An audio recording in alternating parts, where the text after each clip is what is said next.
parts of the story that people care about, I think, are really coming through here.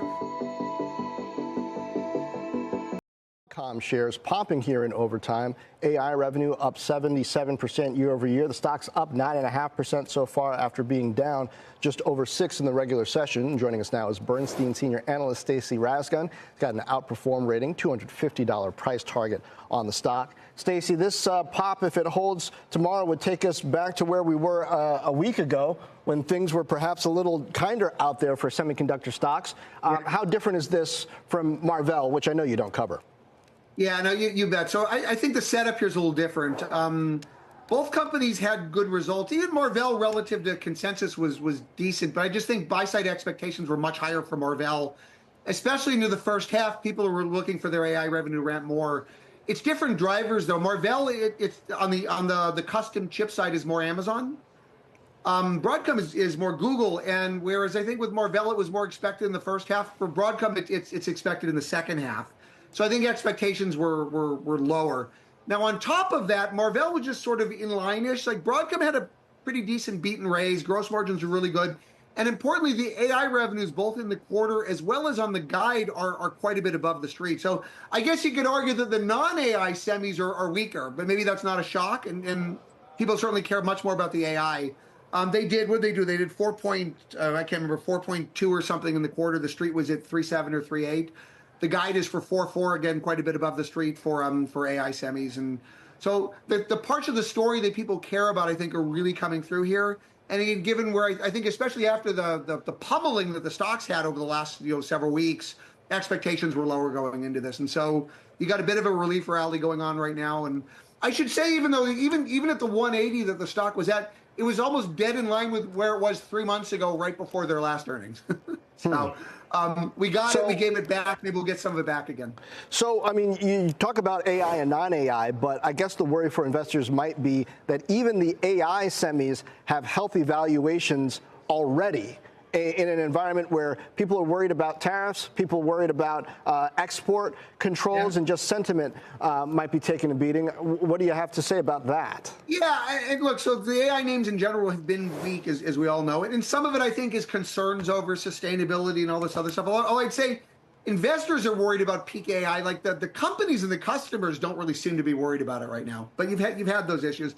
I'd say also, just in terms of the general volatility that is out there with some of the policy changes and everything, I think you've just got like a broader de-risking going on. And some of these AI names were, the valuations were richer. And so I guess I'm not surprised in that context to see some of that de-risking. And my guess is not all of the sell-off that we've seen in these names is necessarily entirely related to just the fact that they're AI names. The policy piece of this to me is really fascinating. And I keep having conversations with C-suite folks and policy folks, former policy folks, and it's like everybody keeps using this word uncertainty. And I get that. But when you look at something like CHIPS Act, for example, which President Trump made comments about in the joint session the other night, and I found myself having conversations with folks who seem to think that you might see some layoffs of some of the folks that are involved in that program under the previous administration. Do you buy into any of these names right now? Are some of these companies that are making investments into things like foundries here in the U.S., like, do you go anywhere near that right now? Or do you sit on your hands and you wait and you see what happens here and more policy certainty to actually materialize? Remember, there's not a lot of companies that are making massive fab investments. In fact, if you look at the CHIPS Act awards, I think more than 80% are to 4 companies. It's Samsung is the biggest. Samsung, TSMC, Intel, and Micron are 80% of the awards that have actually been officially given. So it's not that many names within the space that are doing this. And certainly you have fabless names like a Broadcom or like an Nvidia that are not investing in fabs. They don't build fabs. In fact, they would benefit to the extent that extra capacity gets built. So no, I don't think that. I think the CHIPS Act issues are another. Maybe they're a little more orthogonal to this, another issue entirely. I don't know that you can just cancel the CHIPS Act, by the way. Like, I know Trump seems to hate it. It requires an act of Congress. It's a fairly popular act of Congress, so we'll see if they would go along or not. To your point on layoffs, though, I guess that's one way to slow walk it. If you fire everybody that can, sign a check, maybe maybe you slow down some of the efforts of the CHIPS Act, maybe. All right, let's welcome in Kevin Green, senior markets correspondent, to help set up some of the other action we're across today. Let's start out with a look at Broadcom. Shares rallying right now in the pre-market off the back of its latest quarterly results. Why don't you take us through some of your takeaways, KG?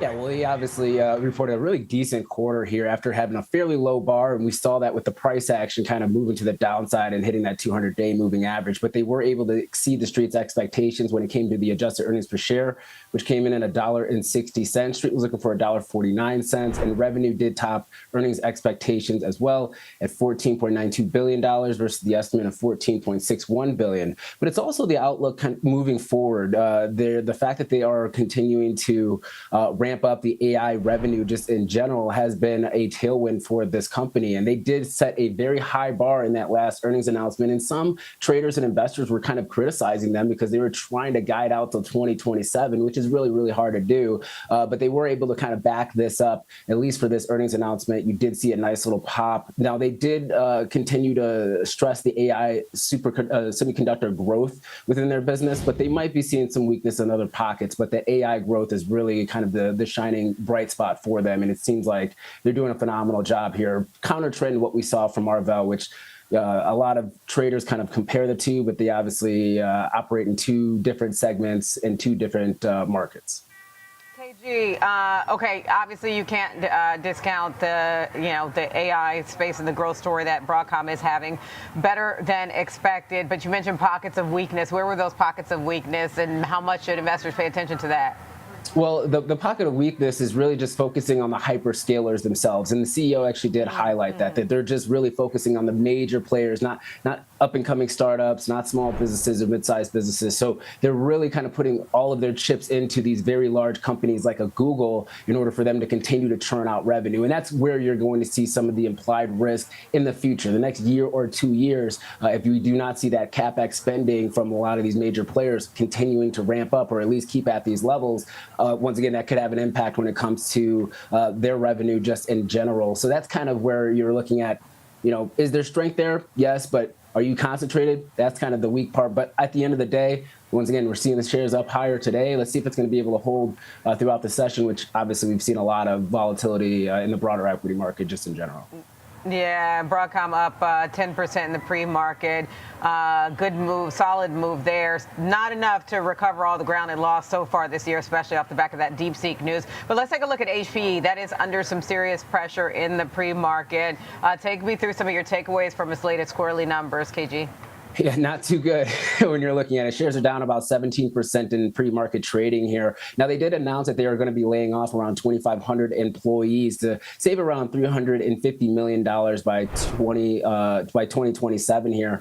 But the adjusted earnings per share for the quarter actually did meet the street's expectations, coming in at 49 cents. Revenue slightly above the street's expectations, coming in at $7.85 billion. And you're seeing revenue growth of around 16% on a year-over-year basis. But the problem that we saw was the guidance for Q2, as well as the full year guidance. They're looking at Q2 revenue coming in between $7.2 billion and $7.6 billion. Street was looking for $7.9 billion. And the adjusted earnings per share estimate for Q2, big miss here. They're guiding between 28 cents and 34 cents. Street was looking for 50 cents. So unfortunately, what they are actually seeing is a buildup of inventory when it comes to some of the AI server products. And they actually blame that because of the transition to Blackwell from Nvidia. And so they actually will have to discount prices, which is obviously going to lower margins and have an impact when it comes to profitability. So not only are they not seeing the top line growth, they already have a buildup and maybe overproduced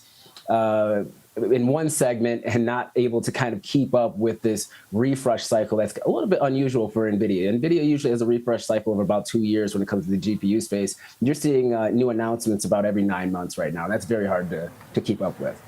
Yeah, and it's interesting, going back to HPE, additionally mentioning the job cuts, planning to slash 2,500 jobs, but that's also not moving the needle in terms of investor reaction. Any final thoughts on HPE, KG? No, once again, this is a stock that has been very volatile over the last year. Technically, if you kind of look at where the price is at right now, we have seen some buyers really kind of step in here if you're looking at a 3-year weekly chart. So let's see. Obviously, we have some selling happening in the pre-market session, but this could be one of those stocks that catches a little bit of a bid if we have good news, a little bit of a bid in the equity trading session just because of the technicals itself. Okay. All right. Let's go wide now. Go big picture. Yesterday on the S&P 500, we finished at 5738. What are you paying attention to for levels today? And really, is the catalyst all about the jobs report? It's definitely going to be about the jobs report. Obviously, the news coming out of the White House here. I mean, we're continuing to see a very aggressive selling pressure. Any of the pop that we've seen on an intraday basis have been sold into. And once again, the jobs report could be that lever either to the upside or downside here. What I'm looking at as far as levels to the upside, looking at around 58.40, and then to the downside, unfortunately, kind of looking to the downside here, looking at about 56.50. And then if we break that, Diane, you can look at 55.75. It sounds like a very wide range on both the upside and downside, but that is just the environment that we're in with the higher implied volatility, with the VIX kind of hitting around 25 for now here. So unfortunately, it's been negative. And then also we have to hold that 200-day moving average. This is kind of the line in the sand. We break these levels here to the downside, Diane. You're talking about a pretty major break from the September highs that flip to us from a resistance zone to a support zone. We break that. That's where we kind of get a bigger flush here. So hopefully we got some buyers to step in today. Okay, we shall certainly see 58.40 is your level to watch for the upside. Downside, 56.50 as KG mentioned. But if we break that, 55.75. Kevin Green, thanks, Tom, for the setup for today.